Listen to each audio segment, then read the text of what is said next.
Now, we will speak for a moment about what you call death. You think of death as a sudden ending, a moment when consciousness disappears. But consciousness does not disappear. It simply changes its focus. In fact, each of you already performs a rehearsal for death every night. When your body sleeps, your consciousness often leaves the physical system for long periods of time. Yet you do not panic about these absences, because the waking intellect is not aware of them. If you were fully awake and your consciousness left the body for the same amount of time, you would assume you had died. And so in your sleep states, you already enter the same dimensions of reality that you will experience after physical death. You simply do not remember most of these journeys. Now, when the physical organism is finally left behind, consciousness does not suddenly become all-wise or enlightened. You remain yourself. Your personality continues.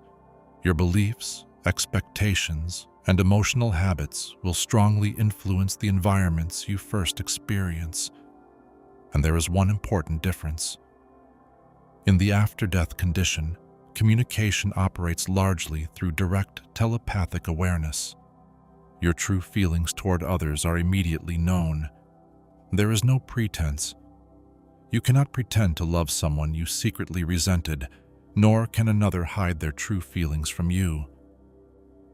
Relationships therefore become crystal clear, and each individual must deal honestly with the emotions that truly existed between themselves and others.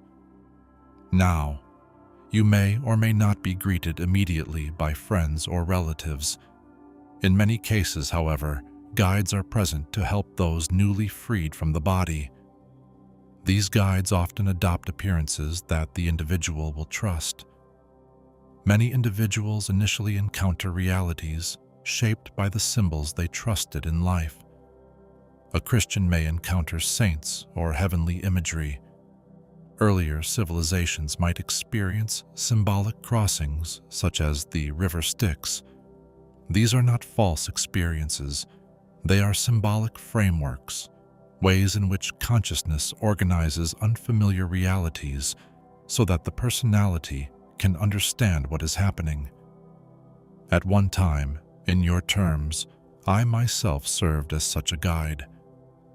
You must understand that in these situations, belief has great power. Once I assisted a man whose beliefs required that the figures of Moses and Allah appear to contest for his soul. Such a drama was necessary for him to release his fear and confusion. Only when his opposing beliefs were reconciled could we begin to explain his situation.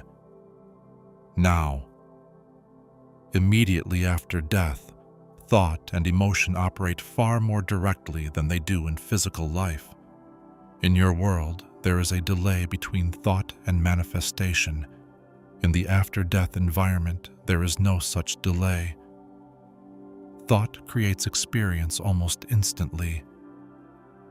Because of this, individuals who are unaware of their own creative abilities may find themselves rapidly shifting from one environment to another, never realizing that their own thoughts are generating these experiences. Guides help stabilize such situations. Many individuals also enter temporary environments of rest or recuperation. Some appear as hospitals or healing centers. Others function as training centers where the nature of reality is gradually explained. There are also those who, for a time, do not even accept that they have died. Some continue trying to focus entirely upon earthly matters. If they were obsessed with a project, they may try to complete it. If they identified too strongly with the body, they may remain near it in confusion. Strong emotional attachment to physical life can delay further development. Eventually, there is a period of self-examination.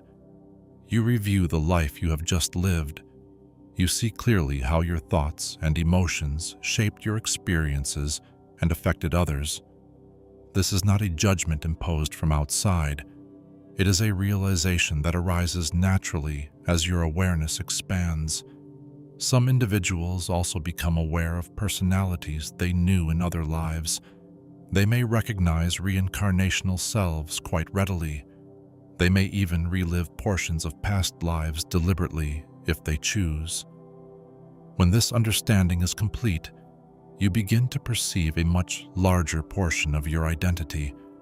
You realize that the life you have just finished is only one expression of a much greater consciousness. From this expanded awareness, you may then decide what you wish to do next. You may plan another physical existence. You may enter other levels of reality, or you may continue learning in non-physical environments for some time before returning. Now, immediately after death, you also find yourself in another body. This form is similar to the one you use during dreams or out-of-body experiences. It moves according to thought. It can pass through objects. It can change its appearance. It can take you instantly from one place to another by the direction of your attention. Most individuals choose a form representing the age when they felt strongest or most themselves. Others may choose the form associated with their greatest emotional or mental vitality, and later, on many levels, consciousness learns to take many forms quite deliberately. These after-death environments are not located somewhere else in space. They exist alongside your physical world, though your senses cannot perceive them. Your reality is simply tuned to a very narrow band of perception. Death, therefore, is not a journey to another place. It is a shift in awareness. And the dimensions you will experience after death are not entirely unfamiliar to you, for you visit them often, every night, when you dream.